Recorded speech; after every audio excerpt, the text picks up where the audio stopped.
नाज़रीन अस्सलाम वालेकुम, मैं मोहम्मद इज़हार एशियन टीवी न्यूज़ में आप सभी का इस्तकबाल करते हैं। आइए देखते हैं 2 नवंबर की स्पीड न्यूज़। तमाम यूनिवर्सिटीज़ के नौतक़र्रुर शुदा vice chancellor Telangana state higher education council के चेयरमैन प्रोफेसर बालाकृष्णा रेड्डी ने आज हफ्ते को चीफ मिनिस्टर रेवंत रेड्डी से मुलाकात की। इस मौके पर चीफ मिनिस्टर के मुशीर वेम नरेंद्र रेड्डी भी मौजूद थे। चीफ मिनिस्टर ने वाइस चांसलर को कुछ हिदायत दी कि मयार तालीम को बुलंद करने मुनासिब इक़दाम करें। यूनिवर्सिटीज़ में ज़ेर तालीम तलबा और बरसर खिदमत अमले में एतमाद पैदा करने के लिए सख्त मेहनत करें। उन्होंने कहा कि कुछ अरसे से यूनिवर्सिटीज़ की साख बुरी तरह से मुतासिर हो रही है। यूनिवर्सिटीज़ को इल्मी मरकज़ और आलमी क़ायद के तौर पर फ़रोग़ देने की ज़रूरत है। चीफ मिनिस्टर ने एतराफ़ किया कि यूनिवर्सिटीज़ का निज़ाम दिरहम बरहम हो चुका, इसलिए वाइस चांसलर को जामियात की मौजूदा हालत का जामे मुताला करने उसके मुताबिक इक़दाम करना चाहिए। उन्होंने तजवीज़ पेश की कि अगर ज़रूरत हो तो कंसल्टेंसी की खिदमत हासिल करें और यूनिवर्सिटीज़ के कामकाज के मुतालिक रिपोर्ट तैयार करें। ज़ात पात की मर्दमशुमारी से पहले कांग्रेस लीडर राहुल गांधी 5 नवंबर बरोज़ मंगल हैदराबाद को दौरा करेंगे ताकि जारी घरेलू ज़ात और मुआशी सर्वे की हिमायत की जा सके। ये ऐलान तेलंगाना प्रदेश कांग्रेस कमेटी के सदर महेश कुमार गौड़ ने हफ्ता 2 नवंबर को एक प्रेस कॉन्फ्रेंस के दौरान किया। महेश कुमार गौड़ ने जिक्र किया कि राहुल गांधी बोयनपल्ली में गांधी आइडियोलॉजी सेंटर में ज़ात के सर्वे के बारे में तजावीज़ जमा करने के लिए स्टेक होल्डर्स के साथ बातचीत करेंगे। उन्होंने ये भी कहा कि ऑल इंडिया कांग्रेस कमेटी के सदर मल्लिकार्जुन खड़गे को मदऊ किया गया है, मुमकिन हो इसमें शिरकत करेंगे। उन्होंने मज़ीद जोर दिया कि मीटिंग में राहुल गांधी की मौजूदगी इस जारी अमल के लिए मंजूरी की मुहर साबित होगी जो तेलंगाना में बल्दियाती इंतखाबात में तहफ़्फ़ुज़ात को हतमी शक्ल देने के लिए डेटा इकट्ठा करने के लिए लिया गया था।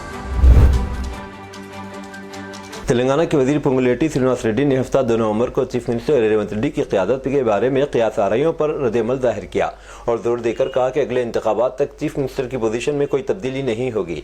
उन्होंने इस बात पर जोर दिया कि मौजूदा हुकूमत की मुद्दत में भी 4 साल और 1 महीना बाकी है और मज़ीद कहा कि रेवंत रेड्डी इस पूरे अरसे में रियासत की मौसूल क़यादत करते रहेंगे। श्रीनिवास रेड्डी ने क़यादत में मुमकिन तब्दीली के बारे में अपोजिशन जमातों की तबसरों पर सख्त तनक़ीद की। हेड्रा के क़याम और उसके इख्तियारात में इजाफे के बाद ये सवालात गर्दिश में हैं कि आया म्यूनसिपल कॉर्पोरेशन और दीगर इदारे अपनी ताकत और इख्तियारात खो देंगे। क्या अब तामीराती इजाज़तनामे या निज़ाम के मामलात में म्यूनसिपलिटी का अमल दखल ख़त्म हो जाएगा? आया हेड्रा को तमाम इख्तियारात देकर हुकूमत इन महकमों को अपने बोझ से आज़ाद करना चाहती है? गुज़िश्ता रोज़ हुकूमत ने हेड्रा को इख्तियारात देने के लिए एक आर्डिनेंस जारी किया, जिसके बाद ये इदारा एक खुद मुख्तार और बाख्तियार तंजीम के तौर पर काम करेगा। तेलंगाना हुकूमत ने 6 नवंबर से प्राइमरी स्कूल्स के लिए निस्फ दिन के औकात का ऐलान किया है। स्कूल सुबह 9 बजे तक 1 बजे काम करेंगे। इसका निफाज सरकारी, लोकल बॉडी और इमदादी प्राइमरी स्कूल्स पर होगा, क्योंकि इन स्कूल्स के लिए असातिज़ा 3 हफ्तों के लिए ज़ात पर मबनी सर्वे में हिस्सा लेंगे। स्कूल से ख्वाहिश की गई है कि वो शेड्यूल के मुताबिक बच्चों को दोपहर का खाना फराहम करने के बाद इन्हें घर जाने की इजाज़त दे दें। महकमे स्कूली तालीम के तकरीबन 50,000 मुलाजिमीन घर घर सर्वे में हिस्सा लेंगे। कांग्रेस की हुकूमत पर वज़ीर आज़म मोदी की जानिब से की गई नुक्ताचीनी का वज़ीर आला तेलंगाना रेवंत रेड्डी ने जवाब दिया। सोशल मीडिया के एक अहम प्लेटफॉर्म एक्स पर सरगर्म रेड्डी ने अपनी हुकूमत के कारनामों से वाकिफ करवाते कहा कि इख्तिदार में आने के 2 दिन के अंदर हमने ख़वातीन को मुफ्त बस सफ़र की सहूलत फराहम की। इसके अलावा चीफ मिनिस्टर ने कांग्रेस हुकूमत की जानिब से किए गए वादों की तकमील की तफसीलात पेश की। वज़ीर आज़म नरेंद्र मोदी ने जुमा को कांग्रेस के सदर मल्लिकार्जुन खड़गे पर तनकीद की थी। उन्होंने कहा था कि कांग्रेस की हुकूमत वाली रियासतों हिमाचल प्रदेश, कर्नाटक और तेलंगाना में तरक्की की रफ्तार और मालियाती सेहत खराब से बदतर होती जा रही है। वज़ीर आज़म की इस तनकीद वाले ट्वीट का जवाब रेवंत रेड्डी ने दिया। हेड्रा कमिश्नर रंगनाथ अपनी टीम के साथ बेंगलुरु का दौरा करेंगे। ये दौरा बेंगलुरु में झीलों की बहाली के काम इससे वाबस्ता तरीकों का जायजा लेने के लिए किया जा रहा है। हाल ही में कमिश्नर रंगनाथ ने लेकमैन ऑफ इंडिया कहलाने वाले आनंद मूली गौड़ से मुलाकात की थी, जिसमें बेंगलुरु में आलूदा झीलों को साफ और दोबारा जिंदा करने के इक़दाम पर बातचीत हुई। अब कमिश्नर और उनकी टीम इन तजुर्बात को हैदराबाद में भी लागू करने के इम्कानात का जायजा लेंगे। मरीज के खून का नमूना लिए बगैर मरीज के रिश्तेदारों को ब्लड टेस्ट की रिपोर्ट थमा दी गई। ये वाक़या तेलंगाना के कामारेड्डी ज़िले में पेश आया। तफसीलात के मुताबिक रामू नामी मरीज को क़य और साल पर बांसवाड़ा के एरिया अस्पताल में दाखिल करवाया गया। मरीज और उसके रिश्तेदार उस वक्त हैरान रह गए जब मरीज के खून का नमूना लिए बगैर खून की रिपोर्ट हवाले कर दी गई। मरीज के रिश्तेदारों ने इस पर फिक्रमंदी का इजहार किया और अस्पताल सुप्रीडेंट से इस वाक़े की शिकायत करते हुए इंसाफ की ख्वाहिश की गई। चंद्रनगर याकुतपुरी में गुज़िश्ता हफ्ते आतिशदगी के एक हादसे में जख्मी होने वाली एक नौउम्र श्रुति गुप्ता की हफ्ते की सुबह गांधी हॉस्पिटल में इलाज के दौरान मौत हो गई। 16 साल लड़की अपने दादा दादी मोहनलाल और इशारानी के साथ पहली मंजिल पर मौजूद थी। ये वाक़या इस वक्त पेश आया जब घर में दिवाली त्यौहार की तैयारियां जारी थी। पुलिस का कहना था कि आग पैन में तेल ज़्यादा गर्म होने के बाद लगी और घर में ये आग फैल गई। कमरे में रखा क्रैकर बॉक्स इत्तेफाक से फट गया और इशारानी दिवाली त्यौहार के लिए डिशेस तैयार कर रही थी। सैबराबाद पुलिस ने हफ्ता 2 नवंबर को एक शख्स को गिरफ्तार किया जिसने मुबैना तौर पर एक पुजारी को 1.2 करोड़ रुपए की धोखाधड़ी और एक दूसरे शख्स को 50 लाख रुपए की सरकारी मिल्कियत की जायदाद के रेवेन्यू दस्तावेजात बनाकर और मंदिर की तामीर के लिए फरोख्त करने के इल्जाम में गिरफ्तार किया था। गिरफ्तार शख्स की शिनाख्त इंदपुरम नरसिम्हलू के तौर पर की गई, जो मेदक जिले के शिवमपेट मंडल के रत्नापुर गाँव का रहने वाला है। ये कार्रवाई श्री निखिला साई सर्विस सोसाइटी की सोरारम कॉलोनी जरीमटला हैदराबाद की NVV सुब्रमण्यम की शिकायत के बाद की गई।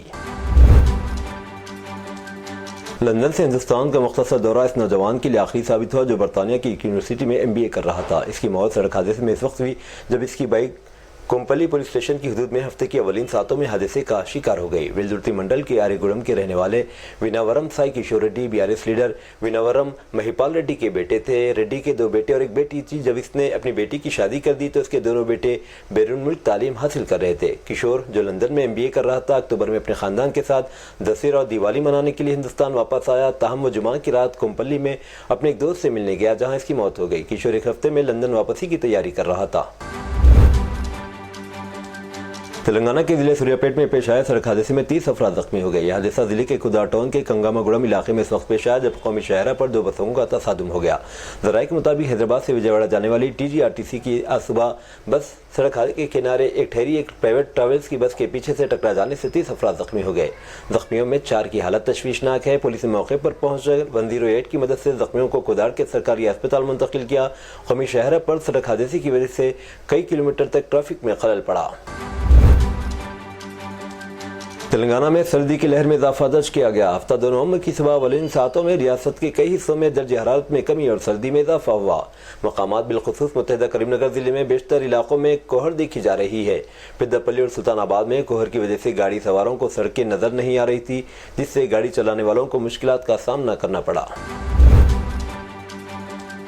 उत्तर प्रदेश की सीसामाओ असेंबली नशिस्त से समाजवादी पार्टी उम्मीदवार नसीम सोलंकी तनाज़े में घिर चुकी है। ऑल इंडिया मुस्लिम जमात के कौमी सदर मौलाना मुफ्ती शहाबुद्दीन रज़वी बरेलवी ने मंदिर में पूजा के मामले में इनके खिलाफ फतवा जारी किया। उत्तर प्रदेश की 9 असेंबली सीटों पर होने वाले ज़िमनी इंतखाबात के हवाले से इन दिनों तमाम उम्मीदवार अवामी राब्तों में मसरूफ़ है। इन तमाम 9 असेंबली सीटों पर 13 नवंबर को वोटिंग होगी, जबकि नताइज का ऐलान 23 नवंबर को किया जाएगा। पूरा मामला यह है कि नसीम सोलंकी का एक वीडियो वायरल हुआ जिसमें वो शिवलिंग पर पानी और फूल चढ़ाते नजर आ रही। इस दौरान उन्होंने मंदिर में दीप भी जलाया। इनके वीडियो सामने आने के बाद मौलाना मुफ्ती शहाबुद्दीन का एक वीडियो वायरल हो रहा। मौलाना कहते हैं कि इनसे सवाल पूछा गया कि मंदिर में औरत की इबादत और पानी चढ़ाने के बारे में शरीयत क्या कहती है। मौलाना ने कहा है कि शरीयत के मुताबिक इस्लाम में बुत परस्ती मुकम्मल तौर पर ममनू है। इस मामले को लेकर तनाज़ा बढ़ गया क्योंकि मंदिर के पुजारियों ने मंदिर को पुत्र किया और हरिद्वार से गंगा का पानी मंगवा कर पूरे मंदिर और शिवलिंग को धोया गया। असेंबली इंतखाबात के ताल्लुक से अवाम में बेदारी पैदा करने ने हमने जमहूरी फ़राइज़ की अदायगी के लिए जुमा के रोज़ दीनी जमातों ने कोशिशें की। मीरा रोड और बहंदर की मसाजिद में उलमा इकराम ने अवाम से अपने खिताब में 100% वोटिंग की गुजारिश की। महाराष्ट्र डेमोक्रेटिक फोरम मुंबई ने मीरा रोड की मसाजिद के बाहर हैंडबिल तकसीम किए। इन हैंडबिल में नफरत की सियासत को नज़रअंदाज करके ज़ात पात मजहब और इलाके के तासुब से बलतर होकर अपने जमहूरी हक़ इस्तेमाल करते हुए रोज़ी रोटी, इलाज, तालीम और बुनियादी हुकूक़ के तहफ़्फ़ुज़ की खातिर अपने वोट डालने की तरगीब दी गई। महाराष्ट्र डेमोक्रेटिक फोरम के रज़ाकार और जमात इस्लामी मीरा रोड के मकामी अमीर सैयद बरकत अली ने बताया कि तकरीबन मसाजिद के बाहर हमारे रज़ाकारों ने 8000 हैंडबिल तकसीम किए और कहा कि आइंदा कॉर्नर मीटिंग के जरिए भी अवाम में बेदारी पैदा करने की कोशिश की जाएगी। नरेंद्र मोदी पर सख्त हमला करते हुए कांग्रेस लीडर प्रियंका गांधी वाड्रा ने हफ्ता 2 नवंबर को कहा कि वज़ीर-ए-आज़म ने 140 करोड़ हिंदुस्तानियों से बार बार खोखले वादे करके मुल्क के आला तरीन ओहदे के वक़ार को तबाह किया है। इनका रिमार्क्स इस वक्त सामने आया जब मोदी ने जुमा को कहा कि कांग्रेस लोगों के सामने बुरी तरह से बेनकाब हो गई और वो अवाम से किए गए वादों को पूरा करने में नाकाम हो गई है। प्रियंका गांधी ने मजीद मोदी को कहा कि कांग्रेस के बारे में फिक्र करने के बजाय सच्चाई का सहारा लेकर अपने ओहदे के वक़ार को बहाल करने पर काम करना चाहिए। वज़ीर दिफा राजनाथ सिंह ने हफ्ते को उत्तर प्रदेश के कानपुर में advance weapons and equipment India limited की फील्ड गन फैक्ट्री का दौरा किया।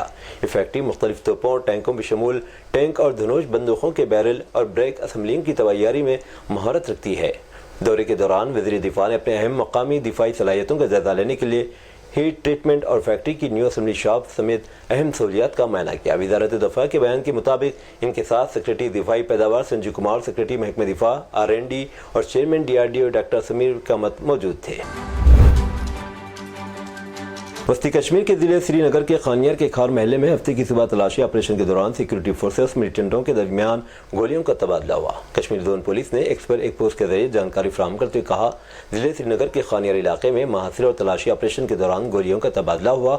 انہوں نے کہا، پولیس اور سیکورٹی فورسز کام پر لگے ہوئے ہیں۔ قبل ازیں ذرائع نے بتایا کہ مصدقہ اطلاع پر پولیس اور سیکورٹی فورسز نے ہفتے کی صبح خانیار کے کھار محلے کو محاصرے میں لے کر تلاشی آپریشن شروع کر دیا۔ انہوں نے کہا کہ اس دوران طرفین کے درمیان گولیوں کا تبادلہ شروع ہوا۔ قابل ذکر ہے کہ سری نگر میں گزشتہ 2 برسوں میں پہلا انکاؤنٹر ہے۔ ایک انسانیت کو شرمسار کرنے والے واقعے میں ایک 25 سالہ شخص جس کی شناخت اکھلیش کمار کے طور پر کی گئی، اتر پردیش کے شاہجہاں پور میں اپنی 75 سالہ نانی کے ساتھ مبینہ طور پر عصمت دری کی۔ ایڈیشنل سپرنٹینڈنٹ آف پولیس دیہی منوج کمار اوستھی کے مطابق مبینہ عصمت ریزی جمعرات کی رات اس وقت ہوئی جب کمار نے بزرگ خاتون کو زبردستی اپنے کمرے میں لے لیا جو گھر میں سو رہی تھی۔ عصمت ریزی کے بعد اس نے اسے دھمکی دی کہ اگر اس واقعے کو کسی کو بتا تو اسے جان سے مار دیا جائے گا۔ SP اوستھی نے مزید کہا کہ خاتون کو بعد ازاں طبی معائنے کے لیے اسپتال لے جایا گیا۔ حکام نے کمار کی تلاش شروع کر دی ہے۔ کمار کے خلاف عصمت دری اور جان سے مارنے کی دھمکیاں دینے کا مقدمہ درج کیا گیا ہے۔ جموں کشمیر کے ضلع ریاسی میں ہفتے کی صبح ایک خاتون اور اس کے 10 ماہ کے بیٹے سمیت 3 افراد کی موت ہو گئی۔ اتنی تعداد میں لوگ اس وقت شدید زخمی ہو گئے جب ان کی کار پہاڑی سڑک سے پھسل کر گہری کھائی میں جا گری۔ حکام نے کہا کہ حادثہ چمالو موڑ پر پیش آیا اور ہلاک شدگان کا تعلق ایک ہی خاندان سے۔ پرائیویٹ کار کا ڈرائیور جوان کے ملکوٹ گاؤں سے چسانا جا رہا تھا۔ دن کے اولین ساعتوں میں کنٹرول کھو بیٹھا جس کے نتیجے میں کلچا دیوی 27 سالہ، اس کا 10 ماہ کا بچہ نیرج سنگھ 23 سالہ، سندور سنگھ موقع پر ہی ہلاک ہو گئے۔ سعودی ایجنسی شاہ سلمان مرکز برائے امداد و انسانی خدمات نے یوکرین میں انسانی بحران سے متاثر داخلی بے گھر افراد کی مدد کے لیے اقوام متحدہ کی ہائی کمیشن برائے پناہ گزین کے ساتھ $4.10 ملین سے زیادہ کے تعاون کے معاہدے پر دستخط کیے ہیں۔ SPA کے مطابق یہ امداد 11,000 شیلٹر کٹس، 2,400 ریپڈ ہینٹنگ کٹس موسم سرما کے دوران گھروں کو محفوظ رکھنے کے لیے ضروری تعمیراتی سامان کی فراہمی کے لیے استعمال کی جائے گی۔ اس سے تقریباً 49,000 افراد مستفید ہوں گے۔ ہندوستان نے ہفتے کو کینیڈا کے ذریعے مرکزی وزیر داخلہ امت شاہ کے خلاف لگائے گئے الزامات پر سخت احتجاج درج کرایا۔ واضح رہے کہ رائل کینیڈین ماؤنٹڈ پولیس کی کمشنر نے الزام لگایا تھا کہ ملک میں سکھ علیحدگی پسندوں کو نشانہ بنانے کی سازش کے پیچھے امت شاہ کا ہاتھ ہے۔ ایک پریس بریفنگ میں وزارت خارجہ کے ترجمان رنجیت جیسوال نے کہا کہ جمعہ کو ہندوستان نے کینیڈین ہائی کمیشن کے نمائندے کو طلب کیا اور اوٹاوا میں 29 اکتوبر کو اسٹینڈنگ کمیٹی برائے عوامی تحفظ اور قومی سلامتی کارروائیوں کے متعلق ایک سفارتی نوٹ سونپا۔ جیسوال نے بتایا کہ نوٹ میں حکومت ہند نے کمیٹی کے سامنے نائب وزیر ڈیوڈ موریسن کی ہندوستان کے مرکزی وزیر داخلہ پر لگائے گئے مداخلت اور بے بنیاد الزامات پر سخت ترین الفاظ میں احتجاج درج کرایا۔ اسرائیل کے دفاع کے لیے پینٹاگن کا مشرق وسطیٰ میں اضافی ہتھیار بھیجنے کا فیصلہ۔ امریکہ نے مشرق وسطیٰ میں نئے ہتھیار تعینات کرنے کا فیصلہ کیا ہے جو آئندہ چند ماہ کے دوران میں پہنچ جائیں گے۔ یہ اقدام اسرائیل کے دفاع اور ایران کو انتباہ کے طور پر کیا جائے گا۔ یہ بات جمعہ کے روز امریکی وزارت دفاع پینٹاگن سے جاری ایک بیان میں بتائی گئی۔ بیان کے مطابق امریکی وزیر دفاع واضح طور پر مسلسل یہ کہہ رہے ہیں کہ اگر ایران یا اس کے شراکت داروں یا اس کے زیر انتظام گروپوں نے اس موقع سے فائدہ اٹھاتے ہوئے خطے میں امریکی افراد یا مفادات کو نشانہ بنایا تو امریکہ اپنے عوام کے دفاع کے لیے تمام مطلوبہ اقدامات کرے گا۔ اسرائیلی فوجیوں نے غزہ میں 2 رہائشی عمارتوں پر وحشیانہ بمباری کر دی جس کے نتیجے میں 50 سے زائد بچوں سمیت 84 فلسطینی شہید ہو گئے۔ ایران کی مہر نیوز ایجنسی نے اس حوالے سے رپورٹ کیا کہ اس حملے کے نتیجے میں 170 سے زائد افراد متاثر ہوئے جبکہ درجنوں افراد لاپتہ اور زخمی ہیں۔